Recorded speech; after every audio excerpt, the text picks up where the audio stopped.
In today's tutorial, I am sharing the easiest method that I've found for painting beautiful, vibrant, believable skies with watercolor with soft, fluffy clouds. This is episode 2 of my three-parter series on painting skies with watercolor for beginners.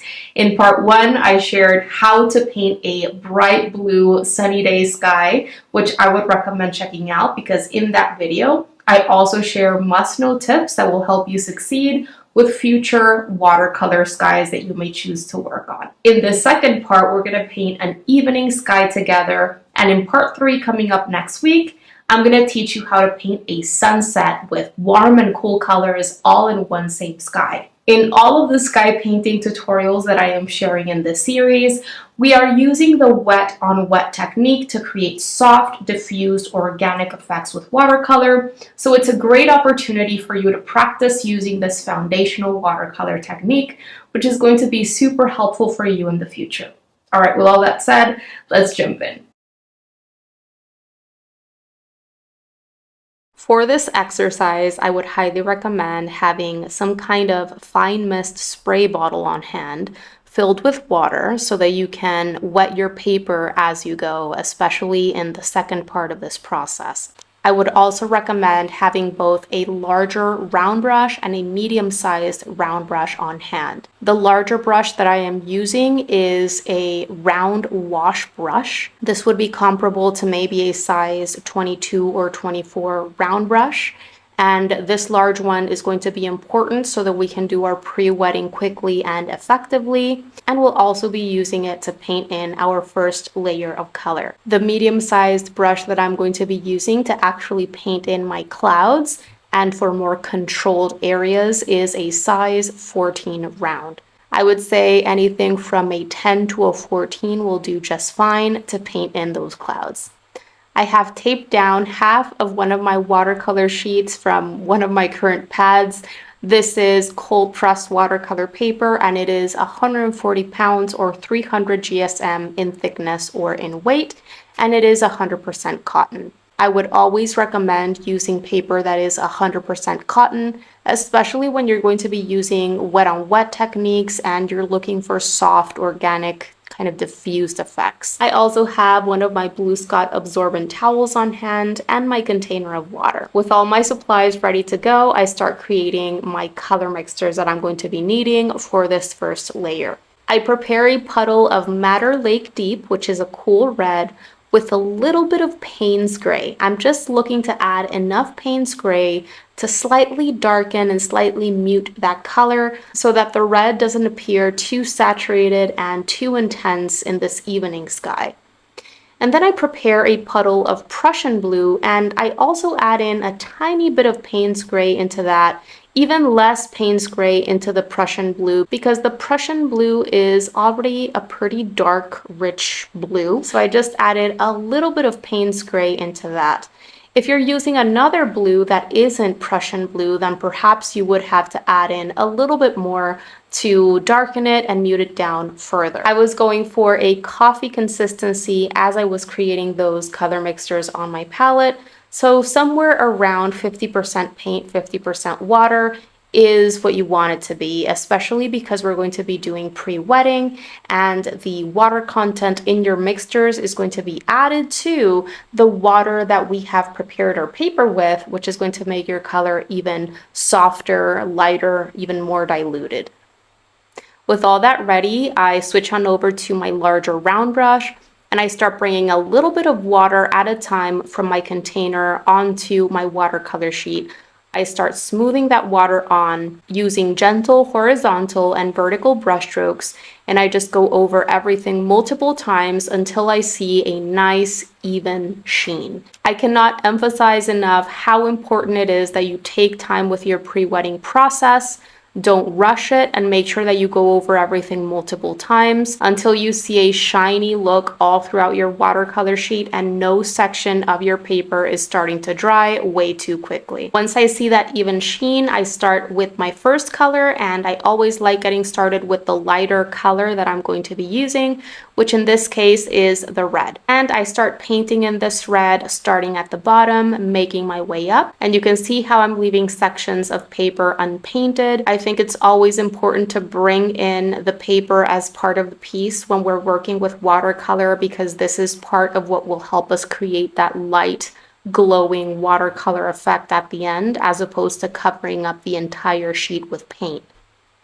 After painting in some of that red, I remove that red from my paintbrush bristles. I load up my paintbrush with some of my Prussian blue plus Payne's gray, and I do the same with the blue, but I make my way downwards from the top, bringing some of that Prussian blue into the red section so that I have more of a gradual transition between my two colors. After painting in your two colors, if you feel the need to go in and smooth out or soften any visible textures, cauliflower effects, spidery effects, that kind of thing that might have happened as you were painting quickly, you can go ahead and do that with a clean and only slightly damp brush. But make sure that you're only doing it minimally and only where truly necessary. If you go in and overblend, you're gonna flatten everything out. After doing that, I remove the blue from my paintbrush and I add a little bit more red in the blue area just to, again, soften the transition between the blue and the red. And here I'm starting to create more of a purple hue by bringing some of my Prussian into the red, and of course they also have a little bit of Payne's gray, and I go in with a tiny bit of this muted purple color here and there. And then it is time to go back in with a clean and only slightly damp brush to soften some transitions, maybe get rid of little textures here and there, and I also go in to do a little bit of lifting. I use the clean and only slightly damp bristles of my paintbrush as a little absorbent sponge to lift up color off some areas and reveal more of that paper under that paint. I always like making sure that I'm bringing in the paper as part of the piece. This will help me arrive at results that are light and have that beautiful watercolor glow, as opposed to going in and covering up the entire sheet with paint. My paper by this point is still wet and workable because I took my time with the pre-wetting process. If I hadn't pre-wetted effectively, certain parts of my paper would already be drying on me and I would likely arrive at splotchiness and undesired textures. So because my paper is still wet and workable, I still have time to intensify and darken the color in certain areas, developing a wider range of tones or values in my sky in this first layer. So continuing to use my larger brush, I go in and drop in some more of my Prussian blue and Payne's gray mixture here and there to darken some areas. You can see how I'm still arriving at these very soft, diffused effects, and this is because my paper is still wet all throughout. And once I have that nice range of blue values, I go ahead and change to my smaller size 14 round brush, and I start painting in some brighter, more intense, more saturated red clouds. So I add more of my Madder Lake Deep into my red color mixture to intensify the red, and using almost all pure Madder Lake Deep, I'm going in,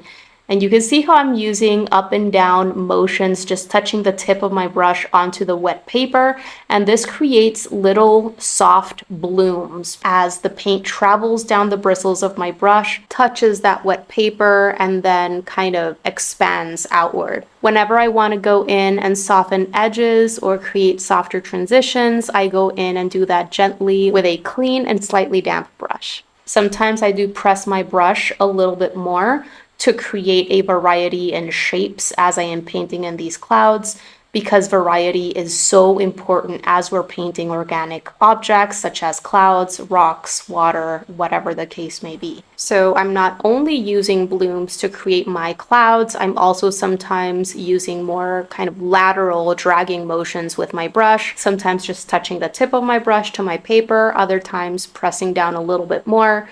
And this is for variety. Variety is key. Variety in shape, variety in size, variety in location, all of those things are important. I'm doing my best to stay away from symmetry, from patterns, and from solid looking shapes that are too perfect or drawn out.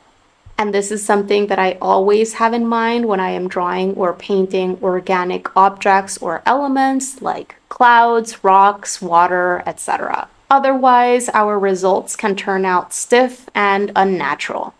All right, and with that, I'm all done with the first layer. It is time to allow this to dry completely, and we're going to be finishing up with layer number 2, where we're going to focus on painting darker clouds. My first layer has completely dried, and you can see how the color appears lighter and also maybe more matte or less vibrant than it did when the paint was still wet. And this is completely normal when we're working with watercolor. So for this second layer, it is important to have a fine spritzer bottle on hand with water, because we're going to be using it for pre-wetting and to keep sections of our paper wet as we're creating these clouds. So for these darker clouds, I prepare 2 color mixtures. I prepare more of my Prussian blue with a little bit of Payne's gray, and I also prepare a purple color mixture by mixing together my Madder Lake Deep and my Prussian blue plus a little bit of Payne's gray so that I can create a darker purple. Make sure that you don't add too much gray into your color mixtures, because you can end up with clouds that are just way too dark, or maybe your clouds will look like storm clouds. And as I go, I'm gonna change the ratios of my colors in these mixtures, meaning sometimes if I want to create a lighter purple, I'm going to add perhaps a little bit more of my red into it. Or if I want a lighter blue, I add in more Prussian blue so that there's less Payne's gray in the mixture as I'm using it. Or I may decide to bring in more Payne's gray into my mixtures if I'm looking for a darker color or value. Slightly changing the hue as you go is going to make things look more natural, because there's always a beautiful variety in hues in clouds. Just make sure that you're continuing to use the same red, the same blue, and the same gray as you are changing the ratios in your mixtures. With my initial color mixtures ready, I go ahead and wet my entire watercolor sheet by spraying it with my fine Mr. water bottle. Keep on spritzing that water all throughout your watercolor sheet until you see that nice even sheen again. I did my spritzing at a bit of an angle, and I also made sure to spray the water at around 7 to 8 inches away from my watercolor sheet. You don't want to do it super close. And then I start painting in my first color, which is my purple, and I'm using my size 14 round brush for this entire layer. Depending on how that first layer turned out, choose where you want to start painting in your clouds, load up your paintbrush bristles with whatever color you desire, and start dropping it in using blooms and sometimes pressing down the belly of your brush a little bit more for a greater variety in shapes. For this cloud, I first went in with the purple, then I dropped in a little bit of the grayish blue color mixture, and you're going to notice that after painting my clouds, I remove that paint from my paintbrush bristles, remove that excess water by blotting my brush on my absorbent towel, and I go in to soften some edges, maybe get rid of some little textures.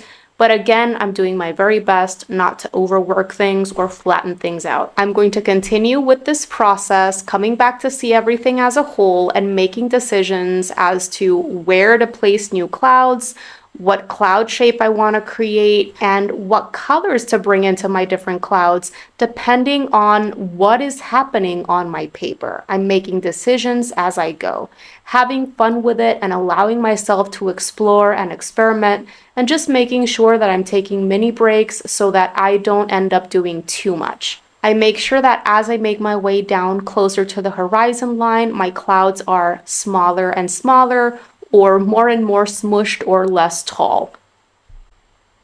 Something I've noticed about using a water spritzer to pre-wet areas when compared to using a paintbrush to pre-wet, like I did in the beginning of this process, is that when I use a water bottle, things tend to dry a lot faster and in a more uneven kind of way. And this is happening right here as I paint in this blue cloud.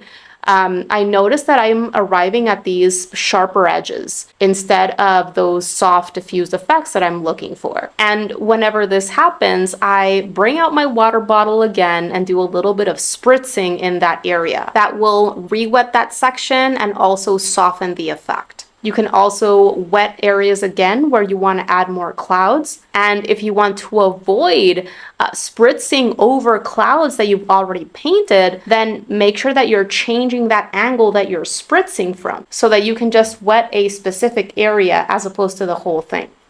Using a fine water spritzer bottle does have its advantages though. You can create very interesting dynamic effects and have greater control when you're creating those effects just by changing the direction or angle that you're spritzing from. And you can also re-wet areas without having to worry about creating puddles and backgrounds.